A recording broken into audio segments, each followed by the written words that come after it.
आप लोग सवाल ऐसे पूछते हो जैसे कि संजय सिंह साहब झूठ बोल रहे हैं। ये उनका क्लेम नहीं है, ये हकीकत है। बदकिस्मती से जब कभी ये होता है, बार बार मीडिया के तरफ से, टेलीविज़न चैनलों के तरफ से, अखबारों के तरफ से ये बात आती है कि हम क्लेम करते हैं। ये क्लेम नहीं है ना, ये सच्चाई है। 13 जुलाई को हमने क्लेम नहीं किया था कि हमें बंद किया गया था, हमें बंद रखा गया था। हमने 14 जुलाई को क्लेम नहीं किया था कि हमारे साथ हाथापाई हुई, धक्के मारे गए। ये हकीकत है और आज भी हकीकत है। संजय सिंह साहब को बंद रखा गया है। किस वजह, ये वही लोग बता सकते हैं जो इस फैसले के पीछे हैं। बार बार जो है इसी तरह की हरकतें की जा रही हैं। कहने के लिए तो कहते हैं कि जम्मू कश्मीर में सारा कुछ ठीक है, माहौल अच्छा है, लोग खुश हैं, सारा कुछ जो है वो एक नया जम्मू कश्मीर बन रहा है। लेकिन हकीकत ये है कि जब देखो तो ये लोग सख्ती के अलावा और कुछ नहीं करते।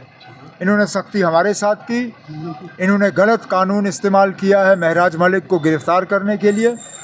गिरफ़्तार करने का कोई वजह नहीं।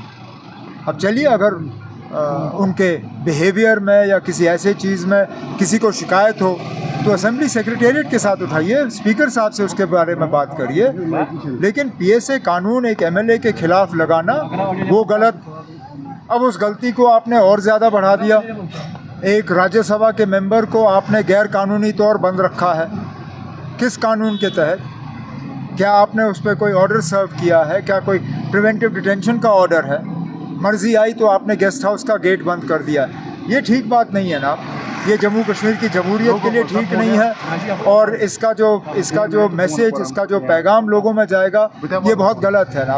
और जो लोग ये कर रहे हैं उनको अपनी हरकतों पे जो है सोचना चाहिए। हुकूमत की साहब आपने बोला था कि रेलवे मिनिस्टर को मैं रिक्वेस्ट करूंगा, आज वो पूरा हो गया, इसके बोलिए। मैंने आपसे कहा था कि ये काम जारी है। मैं उन लोगों में से नहीं हूँ जो बार बार इन चीज़ों को मीडिया में हाईलाइट करें। चुपचाप तरीके से मैं रेलवे मिनिस्टर साहब के साथ कांटेक्ट में था। रेलवे डिपार्टमेंट के साथ मेरे सेक्रेटेरिएट के अफसर जो हैं वो लगातार कांटेक्ट बनाए रखे हुए थे। एग्रीकल्चर प्रोडक्शन डिपार्टमेंट और ग्रोअर्स के तालमेल के साथ आज ये मुमकिन हुआ कि 2 रेक जो हैं उनको कार्गो के लिए इस्तेमाल किया जा रहा है। ये आज हमारी मजबूरी बनी है, लेकिन आगे जाके मैं तो यही चाहूँगा कि एक रेगुलर फीचर बने। जिन लोगों को बाय रोड अपना सामान भेजना होगा वो बाय रोड भेजें।